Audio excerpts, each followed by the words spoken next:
Et je m'étais dit que je n'allais plus marcher à cause de ça. Et un matin, mon téléphone sonne. Et quand mon téléphone sonne, je regarde le numéro, je vois 241 et quelques. Je dis allô? Et à l'autre bout du fil, quelqu'un me dit bonjour frère, c'est Landry Washington. Depuis la prison, il était emprisonné.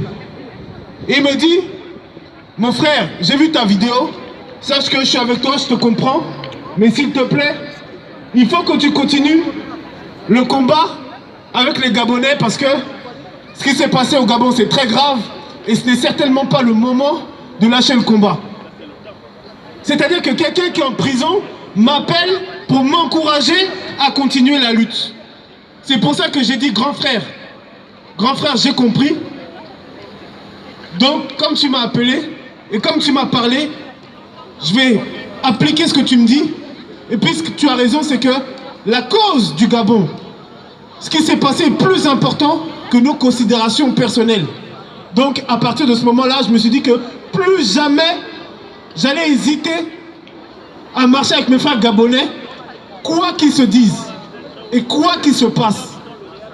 Donc, si le frère Landry Washington m'a appelé alors qu'il était en prison, à combien plus forte raison les Gabonais qui se demandent s'ils doivent continuer à marcher au Trocadéro? Vous devez continuer à marcher au Trocadéro, vous devez continuer la manifestation, vous devez continuer la lutte. Parce que ceux qui sont en prison, à leur niveau, la continuent. Et c'est parce qu'eux n'ont pas abandonné à l'intérieur d'eux-mêmes que nous-mêmes qui sommes en liberté, entre guillemets, ne devons pas abandonner. Parce que cette histoire, c'est une histoire de démocratie. L'Afrique centrale ne peut pas regarder l'Afrique de l'Ouest évoluer vers la démocratie. Je pense à des pays comme le Sénégal, je pense à des pays comme le Ghana, je pense à des pays comme le Bénin, et puis elle-même rester dans cette histoire de dictature ad vitam aeternam. Regardez quand Trump a invité les présidents africains. Ceux qui n'a pas invité, c'était qui? Biya, Bongo, Sassou Nguesso, et peut-être, je crois, il y avait Obiang Nguema. Mais c'est honteux. C'est-à-dire que jusqu'à quand l'Afrique centrale va rester bloquée? Donc c'est-à-dire que ce combat-là, c'est même pas un combat uniquement pour les Gabonais, mais c'est un combat pour les Congolais, pour les Togolais que je salue aujourd'hui.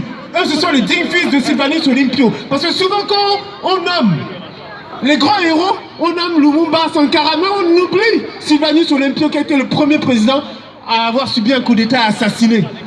Le premier président qui voulait sortir du franc CFA, qui avait une vision pour son pays. Donc je dis que aujourd'hui, le Gabon est regardé par toute l'Afrique. Parce que cette diaspora, avec les avantages, avec les inconvénients, avec toutes les histoires qu'il y a, cette diaspora reste néanmoins, avec la diaspora togolaise, une diaspora qui a montré en exemple. Parce que c'est une des seules qui est debout ici en Europe et qui continue le combat malgré le temps qui passe. Et